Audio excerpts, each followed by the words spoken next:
C'est comme si elle était exclue. L'État décidait qu'elle devait être exclue, alors que pour nous, elle était tout et c'était notre famille. Ne pas porter de nom de famille, c'est être cantonné aux marges. En 1980, l'anthropologue Françoise Zonabend écrit dans un article intitulé « Le nom de personne, priver quelqu'un de son nom, c'est le rejeter dans le néant, hors de la communauté des hommes qui tous et partout portent un nom. Dans les noms s'inscrivent les multiples facettes des réalités sociales. » Ainsi, se nommer, être nommé, c'est donc faire partie de la communauté.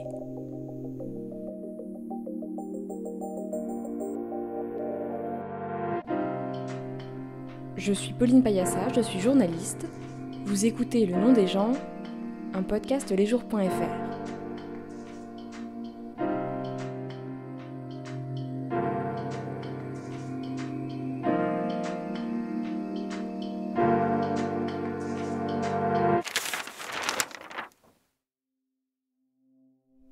Épisode 7.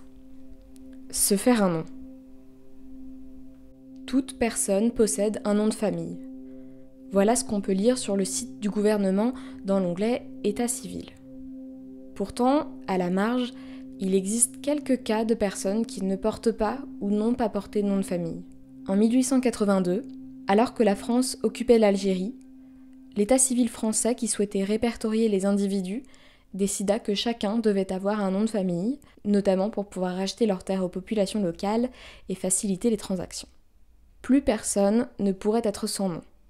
Pourtant, au moment de procéder à ce recensement, de nombreux officiers d'état civil jugèrent que les noms de famille algériens n'étaient pas des noms recevables et leur imposèrent un nom de famille composé de 3 lettres, SNP, pour sans nom patronymique, un nom qui, sans en être vraiment un, s'est pourtant transmis sur plusieurs générations en Algérie. Actuellement, il arrive que certains réfugiés arrivent en France sans nom de famille. Ces Afghans et ces Irakiens, car il s'agit principalement de ces nationalités, doivent donc parfois s'inventer un nom, se construire un morceau d'identité. Il y a donc ceux que les parcours de vie, les migrations amènent à se nommer eux-mêmes, et il y a ceux à qui la vie n'a pas donné le temps de se nommer eux-mêmes. Jusqu'en décembre 2021, la loi interdisait aux enfants morts à la naissance de porter un nom de famille. Pour les parents, au drame de perdre un nouveau-né, s'ajoutait ainsi la douleur de voir ses enfants rejetés symboliquement du noyau familial. Une façon également de faire taire la question encore mal comprise du deuil périnatal. Julie et Édouard sont les parents de 2 jumelles, Gaïa et Adélie. À la suite d'une complication lors de la grossesse, Gaïa est décédée. Sur le livret de famille ne figure aujourd'hui que son prénom.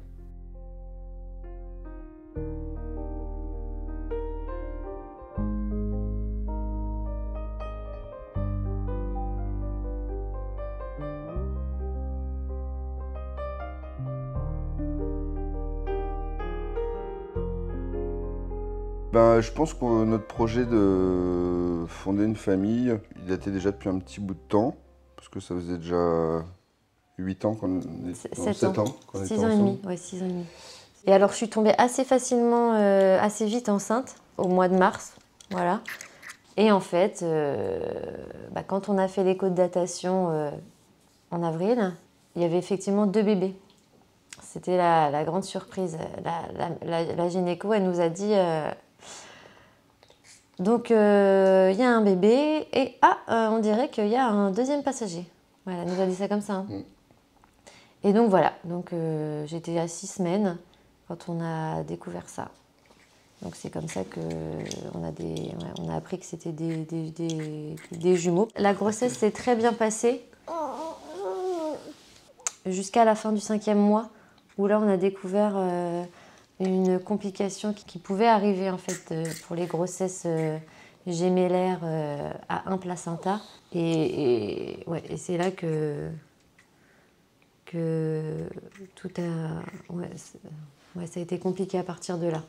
On a dû faire une intervention, faire une fétoscopie en fait, pour brûler les vaisseaux qui communiquaient entre les 2 bébés et qui entraînaient un déséquilibre au niveau de la circulation sanguine et faire un drainage amniotique.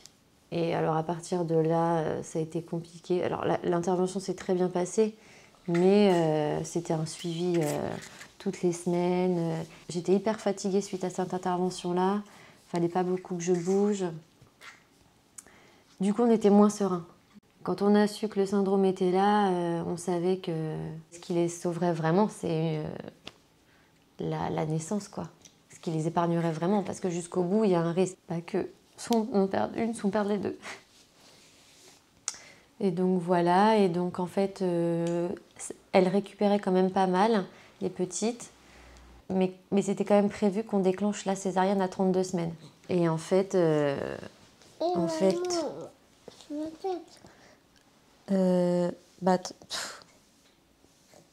3 jours avant le déclenchement de la césarienne, j'allais faire un examen à l'hôpital, un IRM, suite en fait au syndrome. Et en fait, c'est là qu'on a découvert que le cœur de Gaïa s'était arrêté. Et alors là, tout s'est enchaîné. Il a fallu faire vite parce qu'on ne savait pas ce qui se passait pour essayer de sauver Adélie aussi. Tout s'est fait dans la même journée. Du coup, Gaïa et Adélie sont nés et c'était un enfer psychologique, émotionnel, psychologique. Enfin, honnêtement, on était là, mais on était là sans être là. On faisait les choses, mais on était. D'un côté, on avait la vie, d'un côté, la mort, et ça concernait nos 2 filles, et on était perdus dans tout ça, et c'était le drame de notre vie. Ce qu'il faut comprendre, c'est que c'est des jumelles monozygotes, donc c'est 2 êtres identiques au niveau de l'ADN, et on en avait une qui était en réanimation, qui faisait 1,5 kg, et une autre qui était à la morgue. Et c'était le même visage, quoi. Donc c'est quelque chose effectivement qui est assez troublant au-delà de la peine. C'est que quand on était devant l'une, on pensait à l'autre, et inversement. C'est assez troublant.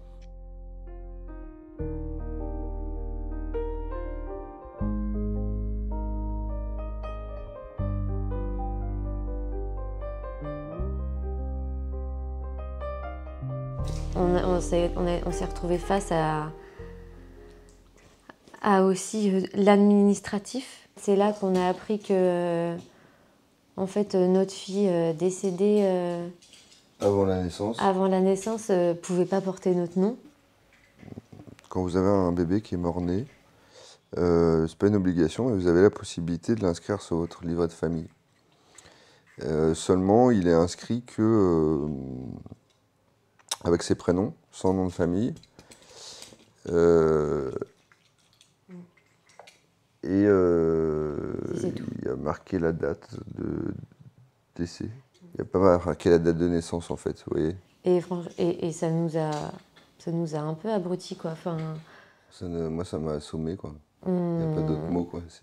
De quel droit une loi nous empêcherait de donner un nom à notre fille, quoi. Ouais, on est assez choqués. C'est comme si elle était exclue. L'État décidait qu'elle devait être exclue, alors que pour nous, elle était tout et c'était notre famille. Pour moi, je vois ça vraiment un peu, au niveau administratif, comme si c'était un humain de seconde zone, quoi. C'est-à-dire qu'il y a les humains qui ont le droit d'avoir un nom, et t'as ceux qui n'ont pas le droit d'en avoir parce que... Mais parce que quoi, en fait? Moi, c'est ça qui m'a choquée. Parce que quoi? Parce que... Ouais, ça nous a énormément perturbés. Ça a été très compliqué parce qu'en plus, quand on a dû organiser les obsèques... Non, mais disons qu'on s'est retrouvés face à une incohérence totale. C'est-à-dire que... Bon, nous, on n'est pas mariés. On n'est pas pacsés. Et quand on a voulu acheter une concession au Père-Lachaise, on ne pouvait pas le mettre au nom de notre fille parce qu'elle n'avait pas de nom de famille. Et puis, nous, il fallait que ce soit une concession familiale. Donc en fait, ce qu'on a fait, c'est que on l'a quand même acheté à son nom à elle, et nous, on était les héritiers. Ouais. pour qu'il y ait nos 2 noms de famille qui soient liés à la sépulture. Et la chose incroyable et à la fois terrible, c'est que quand on s'est retrouvé avec le prêtre devant la sépulture, il y a le cimetière qui a fait arrêter la cérémonie. Parce qu'ils nous ont dit « Ah mais il y a quelque chose qui ne va pas, le cercueil n'a pas le nom de famille de la sépulture. » Déjà, ça avait été dur pour nous de ne pas pouvoir mentionner ces noms. Et on leur a dit « Mais vous êtes cons ou quoi ?» Enfin, nous, c'était notre souhait que notre fille ait notre nom de famille. Et la loi nous en a empêché. Puis maintenant, vous allez nous dire qu'on ne peut pas enterrer notre fille parce qu'elle n'a pas notre nom de famille. Enfin, c'est invraisemblable.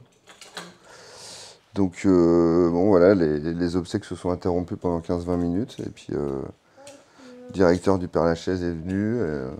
On a réussi à débloquer le truc avec le prêtre et tout. Mais bon, voilà, c'était mauvais timing, quoi. Ouais, c'était pas adapté, quoi.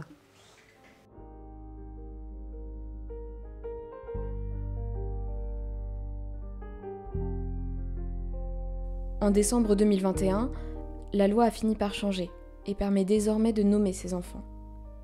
Une opportunité dont Julie et Édouard comptent bien s'emparer.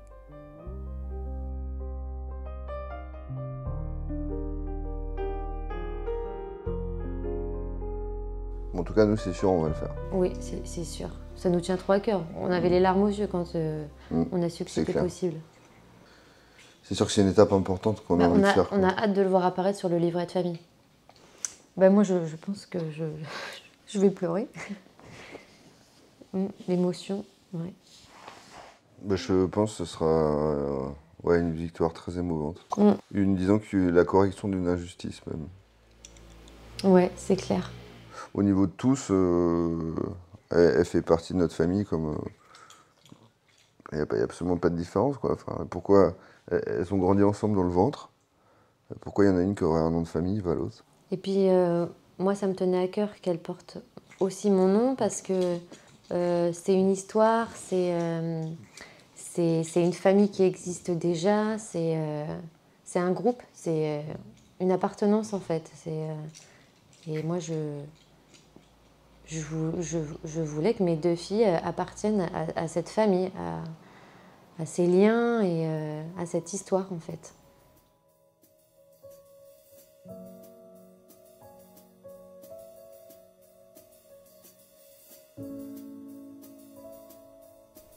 Même si le nom ne suffit pas à cerner entièrement l'individu, il se révèle souvent être un objet social et intime rempli de sens. Face à la rigidité des institutions, à la violence peu importe sa forme, le nom peut aussi devenir un lieu de résistance, un moyen d'exister en tant que soi aux yeux du monde.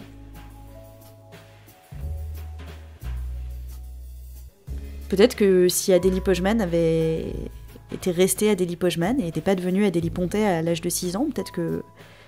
on n'aurait peut-être pas eu les mêmes vies. C'est un peu comme s'il y avait un double.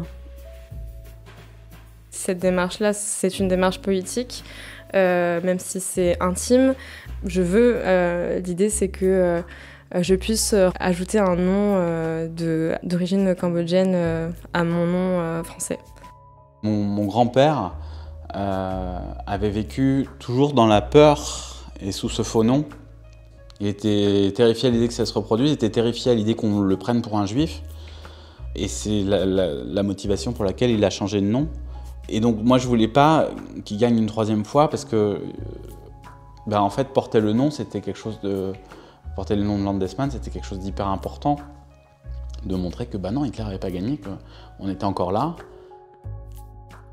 Mais simplement ça a interrompu mon élan complètement vouloir changer de nom et retirer entièrement le nom du père. Puisque c'était un nom qui me reliait à ma sœur.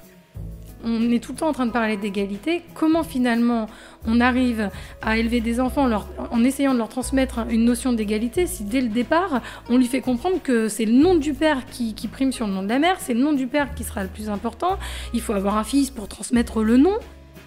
Bon, il est trop tard, je peux pas lancer, je peux pas porter plainte, il y a prescription. Mais je me suis dit au moins en essayant de récupérer le nom de ma maman, ce serait une victoire parce que je porterai plus ce nom ce nom qui me porte préjudice, qui m'a détruite pendant quelques années, quoi.